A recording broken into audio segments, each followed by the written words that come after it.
Hello guys, here's an update on the watermelon Rosario F1 that I'm growing in my window here at home in a cold climate in Denmark.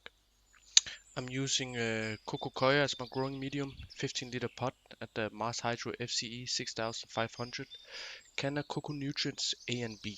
Please remember to subscribe and comment below, and as always drop a like if you enjoyed the video. This is the appearance of the first female flower. This will grow into a watermelon if you pollinate it using a male flower, as you see here. This female flower later in the video will actually die. This is 3 or 4 days after I've taken it inside because the weather got crazy cold here in Denmark. It was around 12 or 13 degrees Celsius. So I was thinking it was better to take it inside, and then I added some supplement lighting. And as you see here, the female flower is in full bloom as it's ready to get pollinated by the male flower. And I do that by hand pollination. The yellow thingy here right in the middle, it's used to catch the pollen, to pollinate the female flower, which then later will grow into a watermelon.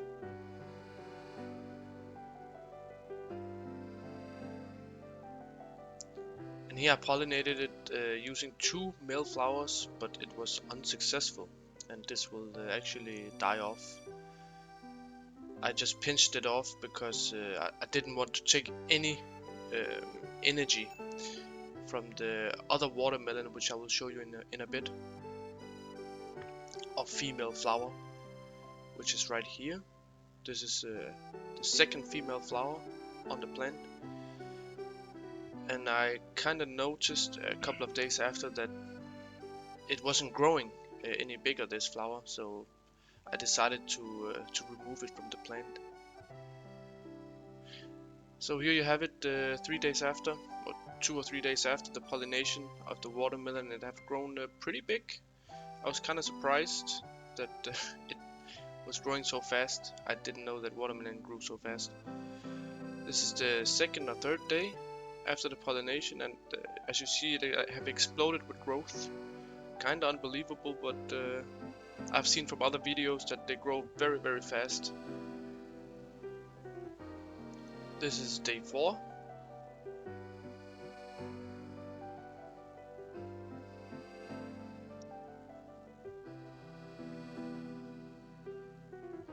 For some reason I like squeezing the watermelon, but it's actually very, very solid. Here I'm topping the plant, so I'm pruning it to promote